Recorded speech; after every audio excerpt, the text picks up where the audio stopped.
Are you looking for a way to transcend the bondage of material nature and attain the highest perfection? Do you want to learn the supreme wisdom that has enlightened all the great saints and sages? Do you want to discover the secrets of the three modes of nature and how to overcome them? If yes, then you need to read Bhagavad Geeta Adhyay 14, the chapter on the three modes of material nature. This chapter reveals the origin, characteristics, and effects of the three modes of nature: Sattva, goodness; Rajas, passion; and Tamas, ignorance.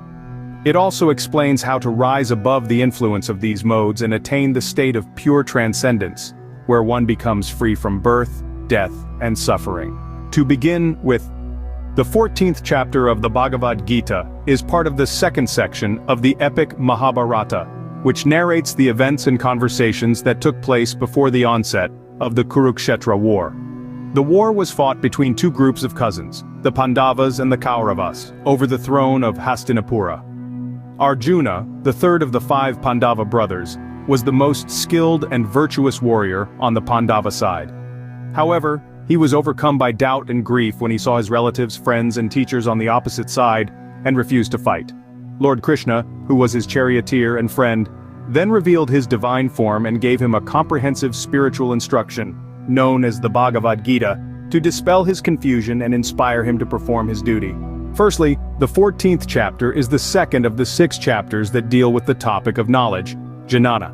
In the previous chapter, Lord Krishna had explained the difference between the field, kshetra, and the knower of the field, kshetrajna, that is, the body and the soul, and the role of the Supreme Lord as the supreme knower of all fields. In this chapter, he goes on to describe the 3 modes of material nature, prakriti, that influence the body and the mind and how they bind or liberate the soul. He also advises Arjuna on how to rise above these modes and attain the supreme state of perfection. Secondly, the main objective of Lord Krishna's discourse in this chapter is to impart the supreme knowledge, param to Arjuna, by which he can attain the highest perfection, param siddhim, and become free from the cycle of birth and death. Lord Krishna says, "I shall once again explain to you the supreme wisdom, the best of all knowledge, by knowing which all the great saints attained the highest perfection." Bhagavad Gita, chapter 14, verse 1. On the other hand, the chapter begins with Lord Krishna declaring that he will reveal the supreme wisdom to Arjuna, by which he can attain the same state as the great sages who have transcended the material world. He then states that his material nature, prakriti, is the mother of all living beings, and he himself is the father who impregnates it with the seed of the spirit, Brahma.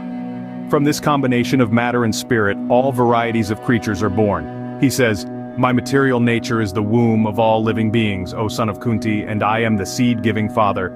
By my arrangement, the material nature gives birth to all moving and non-moving beings, O Arjuna." Whereas he then explains the 3 modes of material nature, which are the qualities that manifest in the material world and influence the behavior and consciousness of the living beings. These modes are Sattva, the mode of goodness, which is characterized by purity, knowledge, happiness, and virtue. It binds the soul to material existence by attachment to happiness and knowledge. Rajas, the mode of passion, which is characterized by activity, desire, ambition, and restlessness. It binds the soul to material existence by attachment to action and its fruits. Tamas, the mode of ignorance, which is characterized by dullness, inertia, delusion, and laziness. It binds the soul to material existence by attachment to negligence and ignorance. Moreover, Lord Krishna says, "O mighty armed Arjuna, the 3 modes of material nature, goodness, passion, and ignorance, born of material nature, bind the imperishable soul to the body." Furthermore, he then describes the symptoms and effects of each mode on the body, mind, and intellect of the living being. He says that the mode of goodness leads to enlightenment, the mode of passion leads to greed, and the mode of ignorance leads to bewilderment. He also says that the mode of goodness is conducive to liberation, the mode of passion leads to bondage, and the mode of ignorance leads to degradation. He says, from the mode of goodness, real knowledge develops. From the mode of passion, greed develops. And from the mode of ignorance develop foolishness, madness, and illusion. Those situated in the mode of goodness gradually go upward to the higher planets. Those in the mode of passion live on the earthly planets, and those in the mode of ignorance go down to the hellish worlds. He then advises Arjuna on how to recognize the predominance of each mode in oneself and others, and how to transcend the influence of the modes by performing one's prescribed duty without attachment. He says that one who sees the modes as the doers of all actions and remains detached and unaffected by them is situated in the transcendental position. When one properly sees that in all activities no other performer is at work than these modes of nature, and he knows the Supreme Lord who is transcendental to all these modes, he attains my spiritual nature.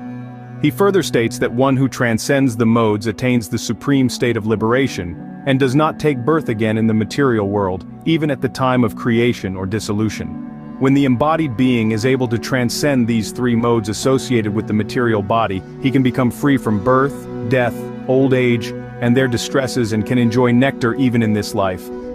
The chapter ends with Arjuna asking Lord Krishna how to identify a person who has transcended the modes, and what are the characteristics and behavior of such a person. Lord Krishna replies by giving a detailed description of the qualities and actions of a person who is beyond the modes. He says that such a person is equipoised in happiness and distress, honor and dishonor, friend and enemy, heat and cold, pleasure and pain, and other dualities. Detached from praise and criticism, success and failure, and all kinds of sense objects and activities. Free from false ego, pride, attachment, envy, and desire. Self-controlled, self-satisfied, and devoted to the Supreme Lord. He concludes by saying that such a person, who is a pure devotee of the Lord, is very dear to him, and attains his supreme abode. He who engages in my pure devotional service, free from the contaminations of previous activities and from mental speculation, who is friendly to every living entity, certainly comes to me. The 14th chapter of the Bhagavad Gita is a profound and practical exposition of the nature and effects of the three modes of material nature, which are the subtle forces that shape the destiny of the living beings in the material world. By understanding the characteristics and influence of the modes, one can gain insight into one's own personality, behavior, and consciousness, as well as the personality, behavior, and consciousness of others. This can help one to improve one's self-awareness, self-regulation, and self-transformation, as well as to develop empathy, compassion, and tolerance for others. The chapter also provides a clear and compelling motivation for transcending the modes and attaining the supreme state of liberation, which is the ultimate goal of human life. By transcending the modes, one can become free from the bondage and suffering of material existence, and experience the eternal bliss and knowledge of the spiritual realm. The chapter also gives a practical and effective method for transcending the modes, which is to perform one's prescribed duty without attachment, and to cultivate pure devotional service to the Supreme Lord, who is the source and master of all the modes. To recapitulate, the chapter is highly relevant and beneficial for the contemporary reader, who is often faced with the challenges and complexities of living in a fast-paced, competitive, and diverse world, where the modes of passion and ignorance are predominant. By applying the teachings of this chapter, one can learn to cope with the stress, anxiety, and confusion that arise from the influence of the modes, and to cultivate the qualities of peace, wisdom, and happiness that arise from Bhagavad Gita. Adhyay 14 is a treasure of spiritual knowledge that will transform your life and elevate your consciousness.